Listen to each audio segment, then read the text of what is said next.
ओम शांति।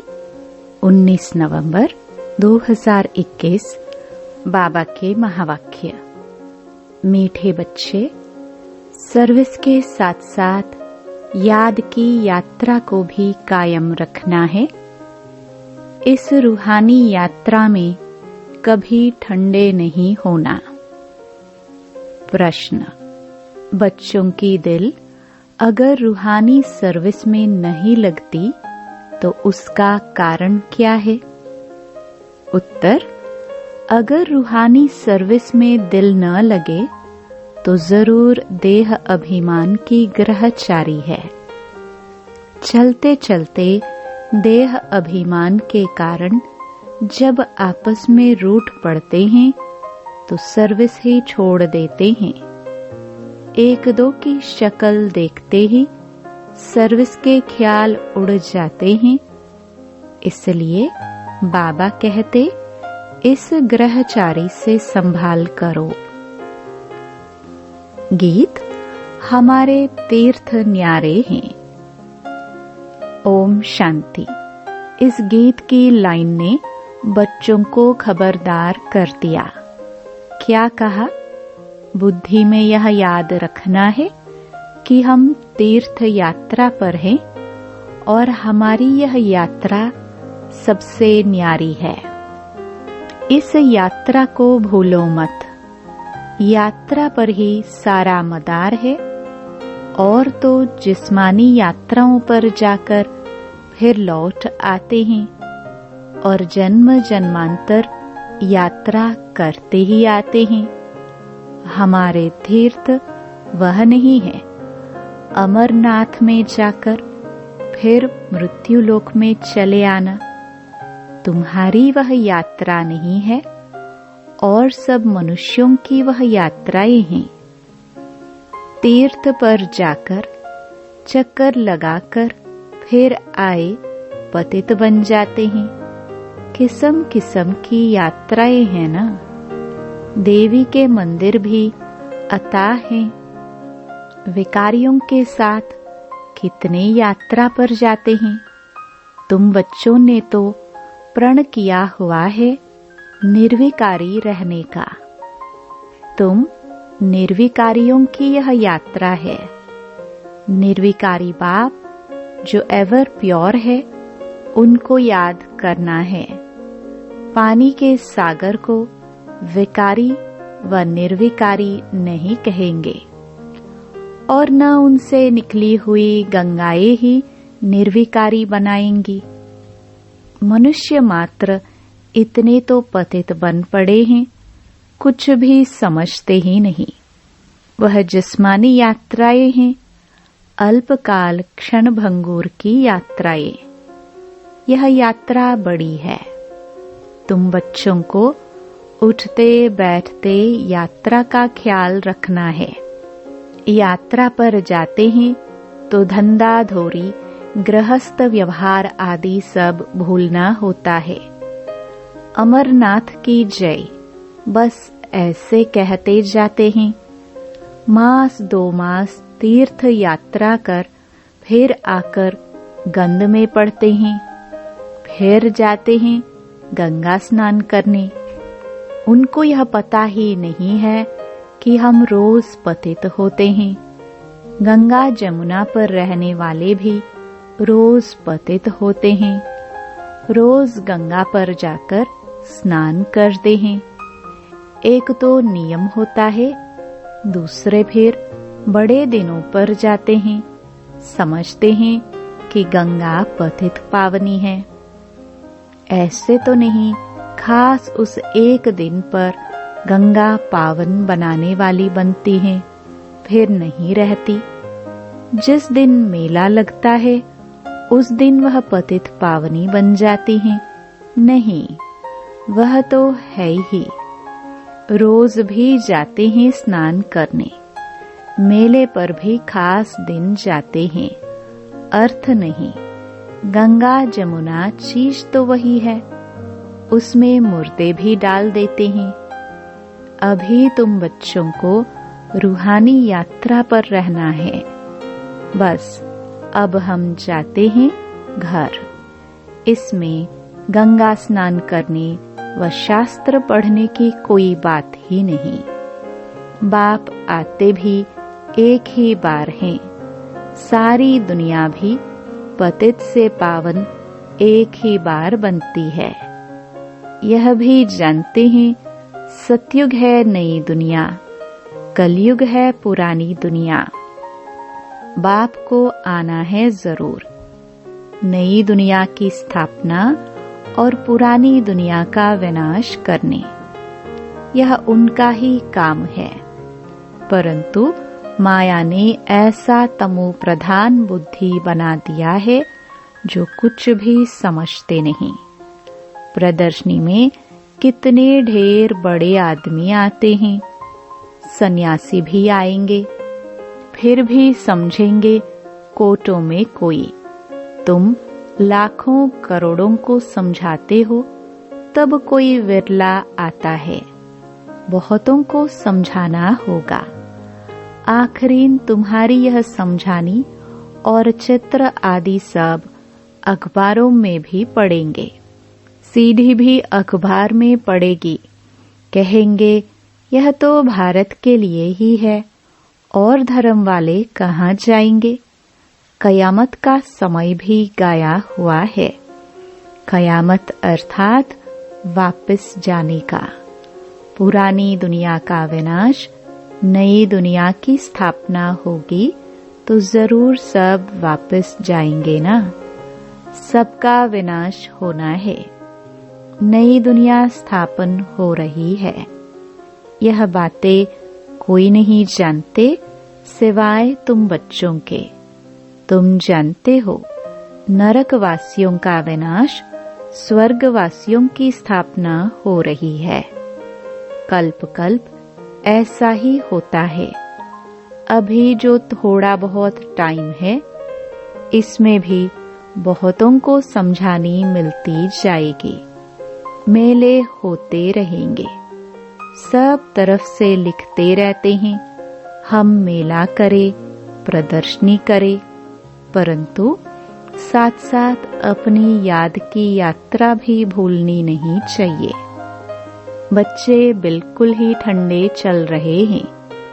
यात्रा ऐसे करते हैं जैसे बूढ़े, जैसे ताकत ही नहीं, कुछ खाया ही नहीं है। बाबा का कितना ख्याल चलता रहता है। ख्यालात करते करते नींद ही फिट जाती है। विचार सागर मंथन तो सबको करना चाहिए ना।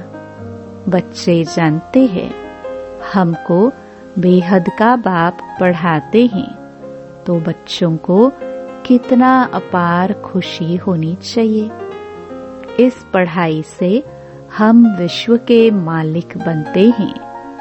कोई कोई की तो चलन ऐसी है जैसे केकड़े हैं। केकड़ों को बाप देवता बनाते हैं, फिर भी चलन मुश्किल किसकी सुधरती है। इस सीढ़ी के चित्र में बड़ी अच्छी नॉलेज है, परंतु बच्चे इतना काम नहीं करते, यात्रा ही नहीं करते। बाप को याद करे तो बुद्धि का ताला भी खुलता जाए, गोल्डन बुद्धि बनती जाए। तुम बच्चों की पारस बुद्धि होनी चाहिए, बहुतों का कल्याण करना चाहिए। तुम सतो प्रधान से अब तमो प्रधान बने हो, फिर सतो प्रधान बनना है। बाप कहते हैं मुझे याद करो। कृष्ण को भगवान नहीं कहा जा सकता, उनको तो कहते हैं सांवरा श्याम। बाप ने सांवरे की आत्मा को बैठ फिर समझाया है। यह आत्मा जानती है कि बाबा हमको विश्व का मालिक बनाते हैं, तो खुशी में कितना दिमाग भरपूर होना चाहिए। इसमें घमंड की कोई बात नहीं। बाप कितना निरहंकारी है। बुद्धि में कितनी खुशी रहती है। कल हम हीरे जौहरों के महल बनाएंगे, नई दुनिया में राजधानी चलाएंगे। यह तो बिल्कुल पतित दुनिया है। इस दुनिया के मनुष्य तो कोई काम के नहीं, कुछ नहीं जानते हैं।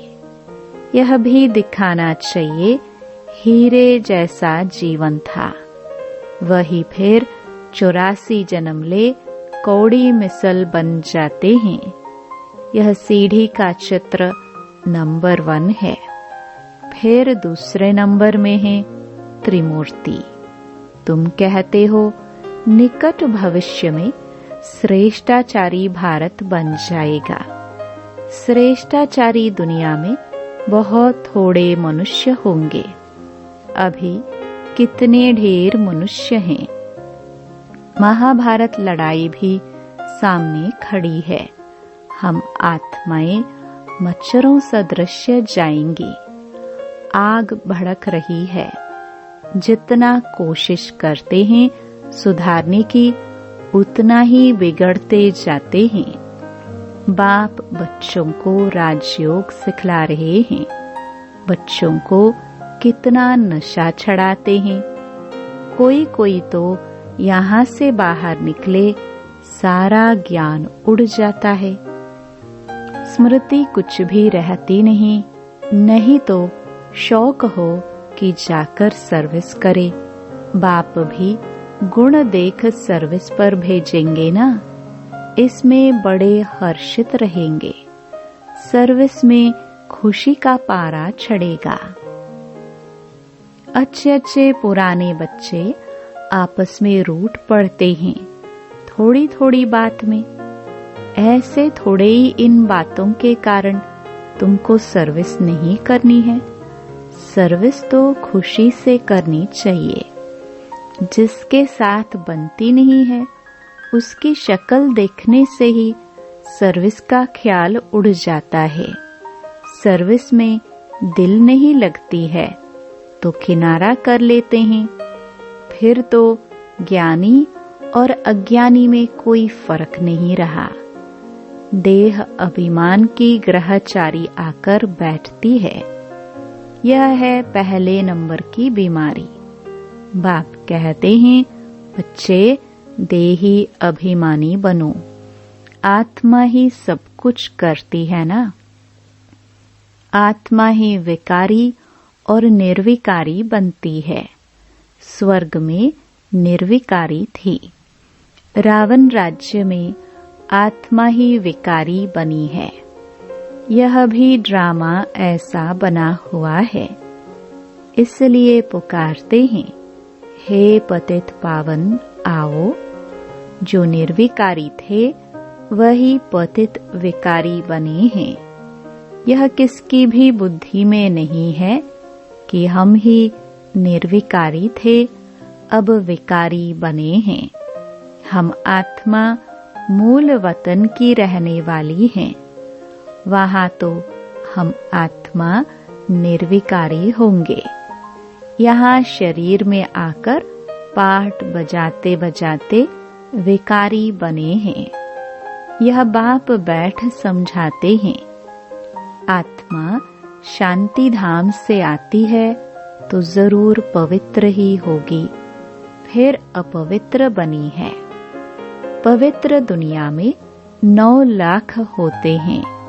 फिर इतनी सब आत्माएं कहाँ से आई? जरूर शांति धाम से आई होंगी। वह है पीसफुल इनकॉर्पोरियल वर्ल्ड। वहाँ सब आत्माएं पवित्र रहती हैं। फिर पाठ बजाते बजाते सतो रजो तमो में आती हैं। पावन से पतित होना है। फिर बाप आकर सबको पावन बनाएंगे। यह ड्रामा चलता ही रहता है। ड्रामा के आदि मध्य अंत का राज बाप के सिवाय और कोई बतला न सके। उस बाप को कोई जानते ही नहीं है। ऋषि मुनि भी नेति नेति कह गए। हम भगवान को और उनकी रचना को नहीं जानते हैं, फिर कहते भी हैं गॉड फादर इज नॉलेजफुल। वह परमात्मा सर्व आत्माओं का बाप बीज रूप है। वह है आत्माओं का बीज रूप और यह प्रजापिता ब्रह्मा है मनुष्य सृष्टि का बीज रूप। वह निराकार बाप इसमें प्रवेश कर मनुष्यों को समझाते हैं मनुष्य द्वारा। उनको मनुष्य सृष्टि का बीज रूप नहीं कहेंगे। वह है आत्माओं का पिता और यह ब्रह्मा है मनुष्य सृष्टि का प्रजापिता, जिस द्वारा बाप आकर ज्ञान देते हैं। शरीर अलग, आत्मा अलग है ना। मन, बुद्धि, चित्त आत्मा में है। आत्मा आकर शरीर में प्रवेश करती है पाठ बजाने के लिए। तुम जानते हो, कोई शरीर छोड़ते हैं तो जाकर दूसरा पाठ बजाएंगे। इसमें रोने से क्या होगा? गया सो गया, फिर थोड़े ही आकर हमारा मामा चाचा बनेगा। रोने से क्या फायदा? तुम्हारी मम्मा गई, ड्रामानुसार पाठ बजा रही है। ऐसे बहुत जाते हैं, कोई कहाँ जाए जन्म लेते हैं। यह समझ में आता है, जैसा जैसा आज्ञाकारी बच्चा होगा उतना जरूर अच्छे घर में जन्म लिया होगा। यहाँ के जाएंगे ही अच्छे घर में। नंबरवार तो होते हैं ना। जैसा जो कर्म करते हैं ऐसे घर में जाते हैं। पिछाड़ी में तुम जाकर राजाई घर में जन्म लेते हो। कौन राजाओं के पास जाएंगे? वह खुद समझ सकते हैं ना। फिर भी दैवी संस्कार तो ले जाते हैं ना।